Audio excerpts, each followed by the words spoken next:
आज की हमारी कहानी है मीराबाई की कहानी। मीराबाई भक्ति काल की एक ऐसी संत है जिनका सब कुछ कृष्ण के लिए समर्पित था। यहाँ तक कि कृष्ण को ही वह अपना पति मान बैठी थी। भक्ति की ऐसी चरम अवस्था कम ही देखने को मिलती है। आइए जाने मीराबाई के जीवन की कुछ रोचक बातें। मीराबाई के बाल मन में कृष्ण की ऐसी छवि बसी थी कि किशोरावस्था से लेकर मृत्यु तक उन्होंने कृष्ण को ही अपना सब कुछ माना। जोधपुर के राठौड़ रतन सिंह जी की इकलौती पुत्री मीराबाई का जन्म 16वीं शताब्दी में हुआ था। बचपन से ही वह कृष्ण भक्ति में रम गई थी। मीराबाई के बचपन में हुई एक घटना की वजह से उनका कृष्ण प्रेम अपनी चरम अवस्था तक पहुंचा। एक दिन उसने पड़ोस में किसी बड़े आदमी के यहाँ बारात आई। सभी औरतें छत पर खड़ी होकर बारात देख रही थी। मीरा भी बारात देखने लगी। बारात को देख मीरा ने अपनी माता से पूछा, मेरा दूल्हा कौन है? इस पर उनकी माता ने कृष्ण की मूर्ति को इशारा करके कह दिया कि यही तुम्हारे दूल्हा है।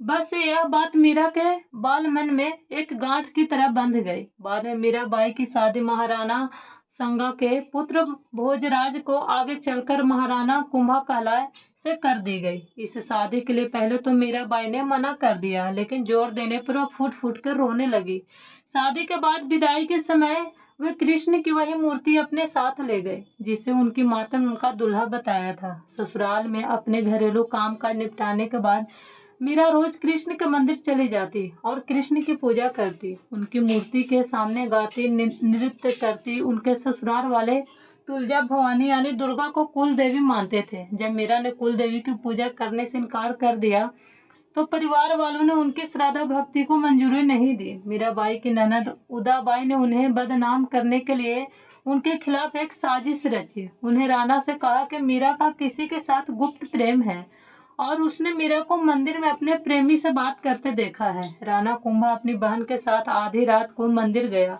वह मंदिर का दरवाजा तोड़ा। वह अंदर पहुंचा तो देखा मीरा अकेले ही कृष्ण मूर्ति के सामने परम आनंद की अवस्था में बैठी हुई मूर्ति से बातें कर रही थी और मस्ती में गा रही थी। राणा मीरा पर चिल्लाया, मीरा तुम जिस प्रेमी से अभी बातें कर रही हो उसे मेरे सामने लाओ। मीरा ने जवाब दिया, वह सामने बैठा है, मेरा स्वामी नैन चोर जिसने मेरा दिल चुराया है। और वह समाधि में चली गई। इस घटना से राणा कुंभा का दिल टूट गया, लेकिन फिर भी उसने एक अच्छे पति की भूमिका निभाई और मरते दम तक मीरा का साथ दिया। हालांकि मीरा का राजगद्दी की कोई चाह नहीं थी, फिर भी राणा के संबंधी मीरा को कई तरीकों से सताने लगे।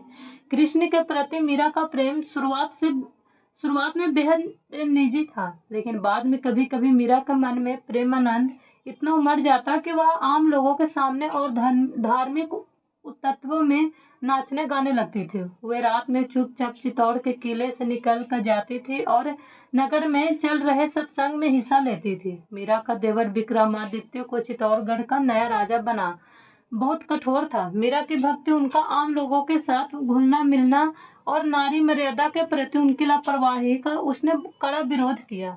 उसने मीरा को मारने की कई बार कोशिश की, यहाँ तक कि एक बार उसने मीरा के पास फूलों की टोकरी में एक जहरीला सांप रखकर भेजा।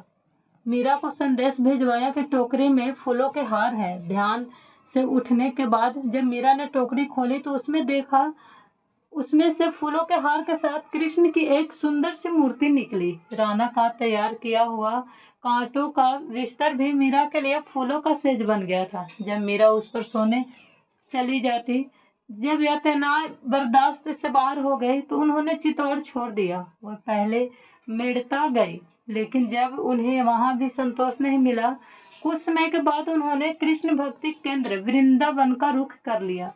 मीरा मानती थी कि वह गोपी ललिता ही है जिन्होंने फिर से जन्म लिया है। ललिता कृष्ण के प्रेम में दीवानी थी। खैर मीरा ने अपनी तीर्थ यात्रा जारी रखी। वह एक गांव से दूसरे गांव नाचती गाती पूरे उत्तर भारत में घूमती रहती। माना जाता है कि उन्होंने अपने जीवन के अंतिम कुछ साल गुजरात में द्वारका में गुजारे। ऐसा कहा जाता है दर्शकों की पूरी भीड़ के सामने मीरा द्वारकाधीश की मूर्ति में समा गई। अगर आपको ये कहानी पसंद आए तो मेरे चैनल को लाइक एंड सब्सक्राइब जरूर कीजिएगा। Thank you so much.